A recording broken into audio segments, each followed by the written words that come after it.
तीन चीज़ें हमने पढ़ी, parenthetical phrases as well as with, along with, in addition to, together with, besides, accompanied by, including. तो ये जब भी सेंटेंस में आते हैं, यानी कि ये जब भी दो या दो से अधिक नाउन या प्रोनाउन को जोड़ते हैं, तो वर्ब अग्री करती है फर्स्ट सब्जेक्ट के हिसाब से। दूसरा केस हमने देखा था एंड। जब दो या दो से अधिक नाउन या प्रोनाउन को एंड से जोड़ा जाता है तो वर्ब प्लूरल हो जाती है। और तीसरा केस हमने देखा था ईदर और या सिंपली और, neither nor, not only but also.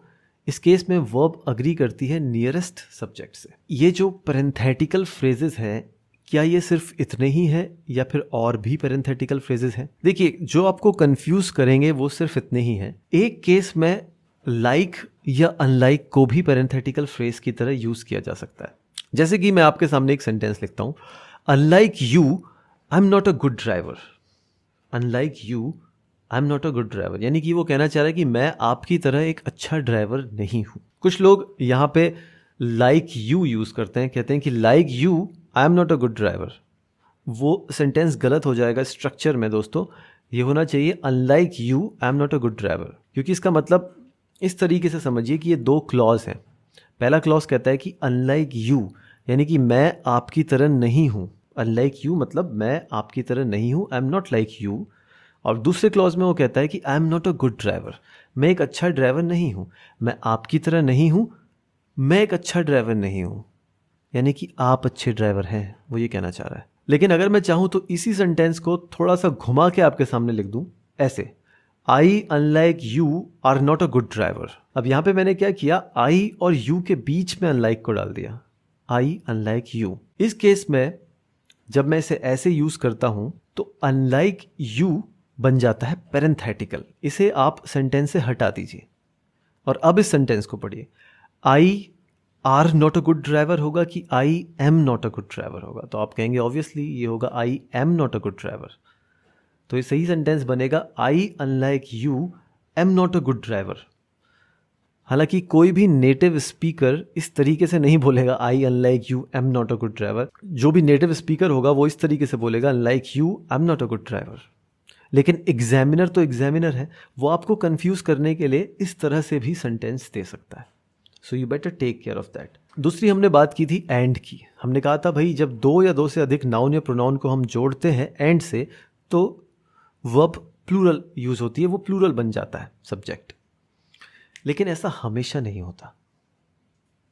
देखिए इस सेंटेंस को ध्यान से देखिए, my secretary and wife has arrived.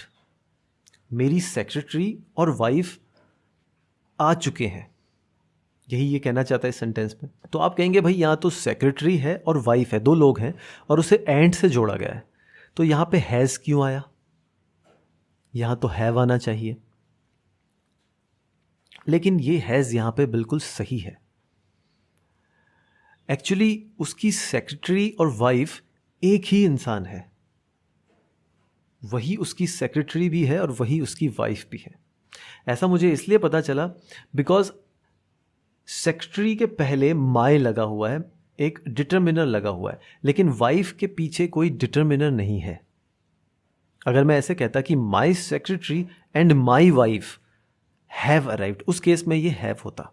जब डिटरमिनर नहीं होगा तो ये सेक्रेटरी और वाइफ इस माय के अकॉर्डिंग है, जो ये डिटरमिनर है वही इन दोनों को डिफाइन करता है, यानी कि ये एक ही इंसान है।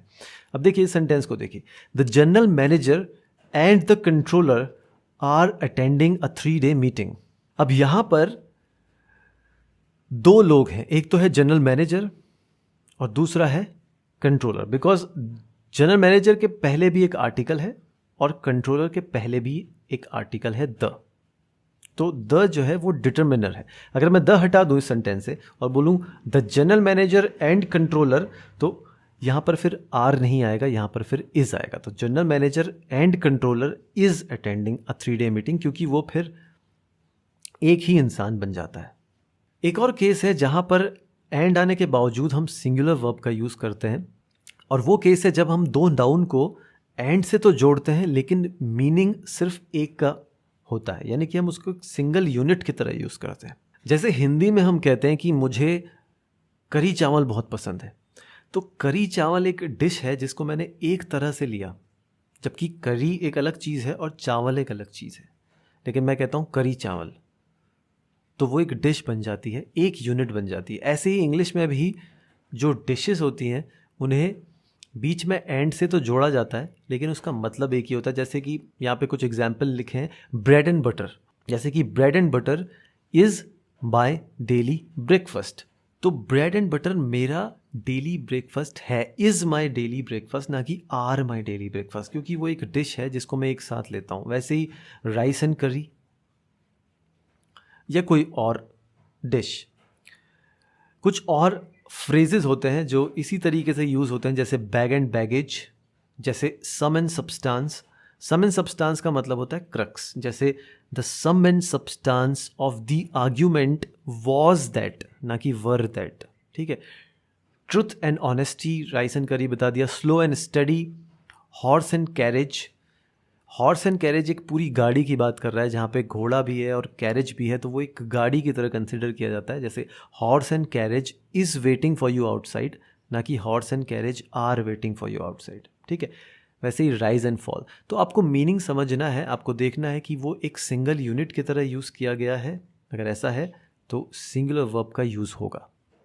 अगले रूल की तरफ बढ़ते हैं, ध्यान से देखिए। Any of, each of, either of, neither of, none of, one of. इन सभी एक्सप्रेशंस के साथ या तो प्लूरल नाउन या प्रोनाउन आती है, या फिर कुछ केसेस में अनकाउंटेबल नाउन आती है, लेकिन वर्ब हमेशा सिंगुलर आती है। इसका आपको ध्यान देना है। एक सेंटेंस से समझते हैं, एग्जाम्पल देते हैं।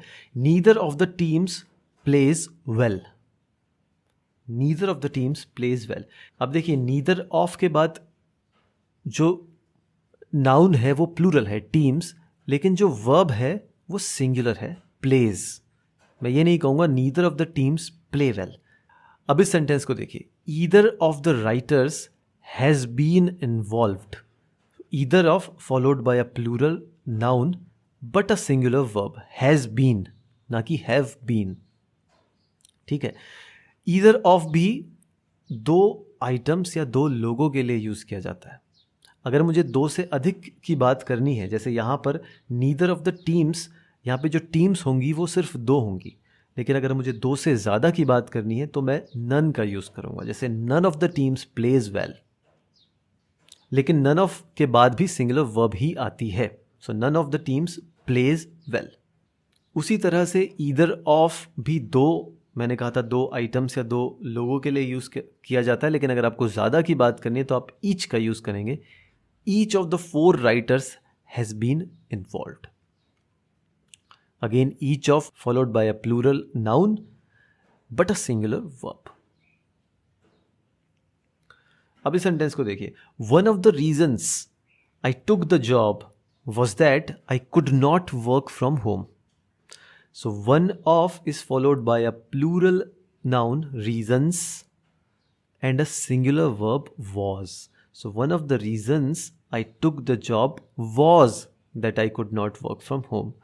But आजकल स्थिति यह है कि you have to work from home. None of the equipment. अब equipment एक uncountable noun होता है, तो आप इसे equipments नहीं कर सकते, और जो verb आएगी वो singular आएगी। अगर आपको ध्यान होगा, मैंने आपसे कहा था कि जितने भी अनकाउंटेबल नाउन होते हैं they always followed by a singular verb, तो उनके बाद तो हमेशा सिंगुलर वर्ब ही आएगी। यहाँ पर भी कोई एक्सेप्शन नहीं है, वही हो रहा है। यहाँ पे आप देख रहे हैं कि वन ऑफ में मैंने एक स्टार मार्क लगाया है। ये बड़ा इंटरेस्टिंग है, क्योंकि वन ऑफ के बाद कभी कभी हु या दैट का यूज़ किया जाता है। अगर ऐसा हो तो फिर वर्ब प्लूरल आती है। He is one of those students who study at the 11th hour। यानी कि ये उन बच्चों में से है जो आखिरी समय में पढ़ते हैं। He is one of those students, plural noun, who study ना कि studies। So that और who आने की वजह से यहाँ पे plural verb आएगी। 11th hour का मतलब होता है आखिरी समय में। रूल नंबर 3, इन सभी एक्सप्रेशंस को देखिए। A majority of, the majority of, a number of, a lot of, plenty of, all of, some of, और अ प्रपोर्शन ऑफ। देखिए, ऑल के बाद मैंने ऑफ को ब्रैकेट में इसलिए रखा है क्योंकि ऑल अकेला भी आ सकता है और ऑफ के साथ भी आ सकता है। उसी तरीके से सम अकेला भी आ सकता है और ऑफ के साथ भी आ सकता है। इन सभी एक्सप्रेशंस के बाद अगर प्लूरल नाउन या प्रोनाउन आती है तो हमें प्लूरल वर्ब यूज़ करनी है, लेकिन अगर अनकाउंटेबल नाउन आती है तो हमें सिंगुलर वर्ब यूज़ करनी है, जो कि हमारा बेसिक रूल है। जब भी अनकाउंटेबल नाउन आएगी तो हमें सिंगुलर वर्ब ही यूज़ करनी होती है। तो यहाँ पर भी कोई एक्सेप्शन नहीं है, लेकिन बस आपको ध्यान देना है कि अगर प्लूरल नाउन या प्रोनाउन आएगी तो प्लूरल वर्ब यूज़ करनी है। एग्जाम्पल देखते हैं। In USA a number of students have part time jobs. USA में a number of students have part time jobs, मतलब बहुत सारे स्टूडेंट्स के पास पार्ट टाइम जॉब होती है। अ नंबर ऑफ का मतलब होता है सेवरल। तो अ number of followed bye students यानी कि प्लूरल नाउन, और जो वर्ब आई है वो है हैव, प्लूरल वर्ब। अब इस सेंटेंस को देखिए। Some of us are sensitive to smell. हम में से कुछ लोग स्मेल के लिए सेंसिटिव होते हैं। तो some of is followed by us. Us एक प्लूरल प्रोनाउन है और जो वर्ब यहाँ पे यूज हुई है वो are, plural verb. So some of us are sensitive to smell. यहाँ पे आप इनमें से कोई भी एक्सप्रेशन लगा सकते हैं, जैसे a majority of us are sensitive to smell, the majority of us are sensitive to smell, plenty of us are sensitive to smell. अब इस सेंटेंस को देखिए। All the furniture was destroyed in the fire. All के बाद furniture आया है। Furniture एक uncountable noun होता है, उसे आप गिन नहीं सकते, फर्नीचर्स नहीं कह सकते। और अनकाउंटेबल नाउन आया है, इसलिए जो वर्ब यूज होगी वो अब सिंगुलर यूज होगी। So all the furniture was destroyed in the fire. अब देखिए यहाँ पे मैंने अ नंबर ऑफ में स्टार मार्क किया है और अ प्रपोर्शन ऑफ में भी स्टार मार्क किया है। ये बड़ी इंटरेस्टिंग बात है कि a number of is followed by a plural verb, लेकिन the number of is followed by a singular verb. उसी तरीके से a proportion of is followed by a plural verb, but the proportion of is followed by a singular verb. Example देखते हैं। The number of cars on road has been increased. So the number of is followed by plural noun, that is cars, has been increased, ना कि have been increased। तो यहाँ पे हमने singular use किया, लेकिन a number of के बाद हमने plural यूज किया। देखिए a number of और the number of में एक छोटा सा डिफरेंस है मीनिंग में, अगर आप समझ सकते हैं तो। a number of का मतलब है several, कई, ठीक है। लेकिन the number of हम यूज करते हैं एक कंपैरिजन एस्टैब्लिश करने के लिए, जहां पर हम कंपैरिजन कर रहे हैं किसी दूसरे नंबर से उसको। जैसे सेंटेंस को दोबारा देखिए। The number of cars on road has been increased, यानी कि जो रोड्स पे कार है उनका जो नंबर है वो इंक्रीज हो गया है पहले की अपेक्षा, यानी कि हम कंपेयर कर रहे हैं पुराने नंबर से। इसीलिए इसके साथ सिंगुलर वर्ब यूज की जाती है। तो ये पुराने नंबर से एक फैमिलियर नंबर से हम कंपैरिजन कर रहे हैं, द नंबर ऑफ। वही चीज़ होती है द प्रपोर्शन ऑफ के साथ भी। इसमें आप द प्रपोर्शन ऑफ भी लगा सकते हैं। The proportion of cars on road has been increased. Rule number 4, बहुत ही इंपॉर्टेंट रूल, ईच और एवरी। ईच और एवरी के बाद सिंगुलर नाउन आ सकती है या कोऑर्डिनेटेड नाउन आ सकती है, लेकिन वर्ब हमेशा सिंगुलर आती है। ये कोऑर्डिनेटेड नाउन क्या है मैं आपको बताता हूं। पहले एक एग्जांपल देखिए। Each room is occupied. Each is followed bye room. Room क्या है? Singular noun. आप ईच रूम्स नहीं कह सकते, तो each room is occupied, singular verb. Coordinated noun का मतलब है जब दो नाउन को, सिंगुलर नाउन को एंड से जोड़ा जाता है। जैसे each girl and boy is invited.